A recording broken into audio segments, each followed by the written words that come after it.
they're universal time markers. It's universal time. Like we have time zones across the planet, but with Bitcoin we converge on a universal time. The next halving, the millionth block, block 95 on any given day, the difficulty adjustment, and so on. It becomes a clock unburdened by culture and history. And you could think that, like, for space, it becomes another Schelling point for space. And this is even cooler than time. Because the Bitcoin network is itself a Schelling point in cyberspace, a place anyone can enter without crossing any border. And it gives humanity shared coordinates in cyberspace. So it gives us time and place that we can all agree on without coordinating, without ever needing to speak. So perhaps, and this is the crazy part, perhaps aliens aren't broadcasting at 1420 megahertz. Maybe that's not the Schelling point where we need to broadcast and listen. Maybe they'll just turn up on the Bitcoin network. But even I know when to stop, and now I'm taking this too far. I know my brain doesn't know when to stop, but I know. And no, we're not going to see aliens on the blockchain. But it's quite fascinating that Bitcoin is an economic Schelling point, a Schelling point for time, and a Schelling point for a place in cyberspace. This is a fascinating idea. Just to make sure I've understood that correctly. So the Schelling point is two people trying to meet each with each other with only having the instructions that you should meet with each other, and where any form of coordination, essentially. Yeah, without any form of coordination. Yeah, and so then you have to think about, like, where do you actually go ahead and meet?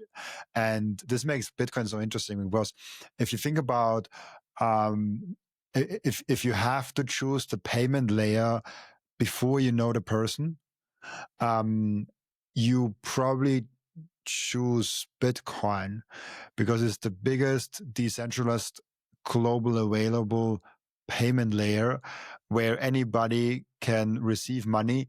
Even if they don't have Bitcoin, it's very easy for them to accept Bitcoin where they are. So if you choose something like PayPal, maybe the person is in a country where PayPal is not even possible. If you choose like any other payment layer, it's very hard to do that. Even if you say like, oh, I'll choose mail, I just mail him cash. Maybe that's not possible for some like reason that you cannot mail it to him, and it's obviously not that good to mail money around in an envelope. It gets stolen and stuff.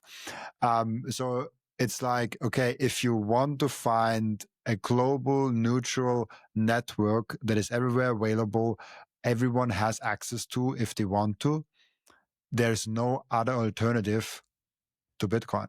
That's fascinating. Choose the most. Yeah, so it's about coordinating without the need for coordination. Like you and I have to coordinate without knowing each other. So you would have to go to something that is almost gravitational. The biggest network, the most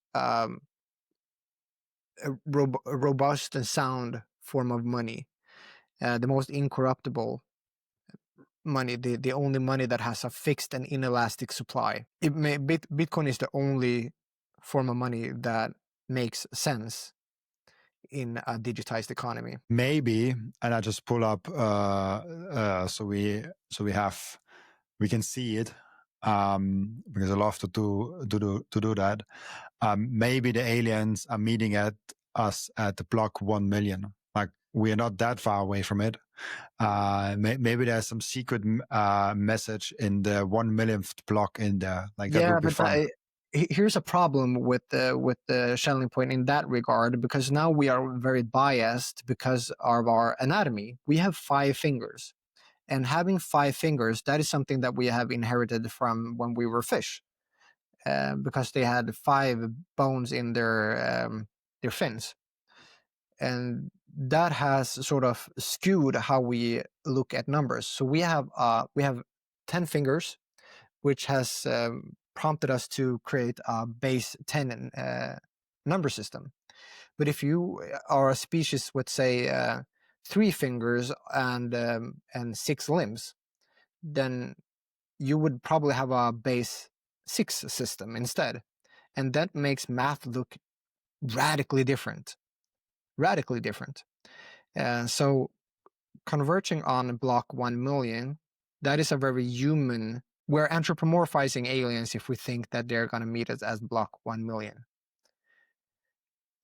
However, they may have a sense of our culture and how we do things if they want to show up here. So yeah, it is a possibility, but that they would also find the number 1 million to be special. But because like, imagine the part that they're going to miss out on the greatest party on earth at block 1 million, if they have 3 fingers on each hand. I never thought about that, but of course, like we have a base 10 system, and it's interesting. I never thought about the block 1 million actually before this interview, which is weird. But this will be a huge party. Do we have an estimate on when this will be? Of course, it's not like thing, but like it's like now we have block 918,211. Do you have like, can we? Maybe I'll ask ChatGPT because I'm curious now. Do you have an estimation on that? I don't know from the top of my head. How many blocks are missing? We could do some basic math. I can do this like 1, 2, 3, 1, 2, 3 minus 918,212. So there's 81,788 blocks missing. So divide that by 144. Oh gosh, now I deleted it. Sorry. Let's just say 80,000 blocks for making it a little bit easier. Divide by what? 144. 144. And then we get the number of days, which are 555 days. Okay, so that's just 1.5 years. That will be okay, almost 2 years. That's reasonable, I guess. So like within so then 2027, I guess it will be happening. I threw this question out into the Bitcoinverse on X and asked if anybody's arranging a cool block 1 million party, and it returned nothing. But I assume that as we get closer, people are going to start to look into this. It's a fantastic opportunity. And these parties are so cool, like the halving party. These are the only events that are truly globally inclusive. Like, they are bound to no culture, no history, no localized time. They're just truly, I don't even want to use the word international, because using the word international leveraged the idea of nations. This is just truly global. It's a Kardashev type 1 type of a celebratory event. It is when we can all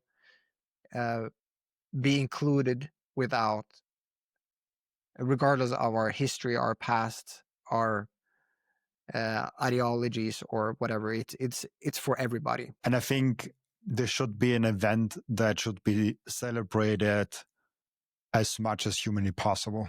Mm-hmm. Like, I'm thinking like starting a live stream 12 hours before and celebrating towards that, having some local, if you are, for example, like me in Vienna, having a big local meetup that ends when we hit block 1 million only. So like it starts, maybe the block hits 1 million at like 2 a.m. Maybe it hits at like 12 at noon, and like wherever we kind of start the party early enough so we can really have it and see it live. I think this is such an amazing event, And it's kind of sad that I've never thought about before, but it's also like almost 2 years away. Having 1 million blocks, like that achievement in itself shows how resilient the network is, and like thinking about all the things that Bitcoin kind of went through and just mining every 10 minutes a new block. TikTok another block, TikTok next block. It's yeah, like you say, it's truly a testament to all the battle scars. Think about everything that goes into those 1 million blocks. There's so much history, so many insights, so much drama, so many technological leaps, so many lives changed. Awesome. On that note of learning, I have one question to ask each and every one of my returning guests, and the question I am a for returning guest. That is true. I've been on your podcast once before. Has anybody ever been on your podcast more than twice?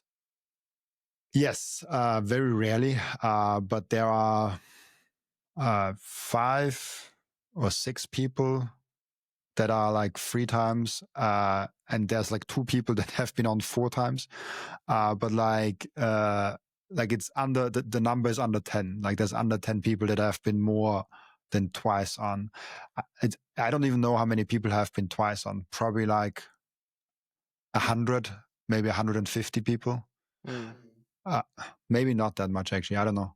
I had around 550 guests in total, and maybe a little bit under 100 have been on twice. But maybe that number is too high. It seems too high. Maybe it's 50 only. Like I have no statistics on that. But the more than twice I know is very still very rare, because like the podcast is only here for not even 2 years. So like there has to be some time collapsing and all of that. But I do enjoy having in the first, and I will come back to the question, but at first I thought it is more interesting to have new guests on all the time and just like have one guest one time one. But I thought, and this is actually kind of just from the experience of having someone twice on and having someone 3 times on, you can actually go deeper and you have a better conversation. Like I think the second conversation is better than the first, and the third conversation is better than the first one. This That's is cool not insight. that is mostly true. Like there's exceptions, but like with most people I've seen, the second episode I do with someone is a little bit better than the first one, and which is probably just because we already know each other. Like the first time we met on the podcast, I had no clue, like, and you had no clue about me. Like we read maybe stuff online from each other, but we never spoke really to each other. And so you have this like 1 hour where you already spend time with each other and you kind of know the rhythms. And then the second time you go in there already knowing the things from the first time. So Yeah, that's why I actually enjoy having repeating guests, even though there's always that argument, oh, like all the same people on the podcast. I'm like, yeah, okay. In 2 years, I had almost 600 guests. So, that's pretty cool. Do you do this for a living? oh yes, I do. I do only podcasting. I mean, now I have. Oh gosh, where is it? I do also have microseed. So I'm a co-founder of like a self-custody device that like Oh, nice. lets your seed phrase stamp on like one washer. Which is pretty cool. And yeah, I have like affiliates and sponsors and all that, but it's mostly just like the podcast. Like everything I do grew out of the podcast. So now the podcast itself is just actually maybe a third or maybe a fourth of the time I spend within the Bitcoin economy where I work on Bitcoin. But everything else, like microseed, like the partnerships, like other things that I do, all of them grew out of the podcast, or like stage appearances on Bitcoin events and all of that. Like everything kind of originated around from this podcast. So the podcast is like 1/4 what I do, but everything else came because of the podcast. Congratulations, man. That's an achievement. Congratulations. That's awesome. Oh, thank you. It's I Yeah. appreciate that. Yeah, and I appreciate you building, contributing to the new world. Yeah, I just want to be part of it. Like, and first I wanted to get a job in Bitcoin, but then I was like, I first want to build like some proof of work and have some Yeah. podcasts and some things. And then I never needed a job. But my initial thought, I don't know if I ever shared this actually. My initial thought was, if I have a podcast and have some sort of credibility in the space, it will be so much easier to get a job. And then about 4 months in, I had my first sponsor. And then I was like, oh, maybe I don't even need a job. Maybe I can just do this and get paid to do so. And it's like, it has been true for 2 years now. Amazing. But Inspiring. yeah, back to my back to Yeah, my good question. question. The question that I have for every one of my returning guests, and the question is, what have you learned outside of Bitcoin since your last appearance? I mean, it may sound trivial, but it's not to me. I've learned that life is meant to be lived. And that is something that you can realize on different levels. And what it has meant for me is that I am no longer living with fear of doing exactly what I want, saying exactly what I want. It is the key to freedom for me. Just a realization that life is meant to be lived. It means that I am not afraid to quit my job.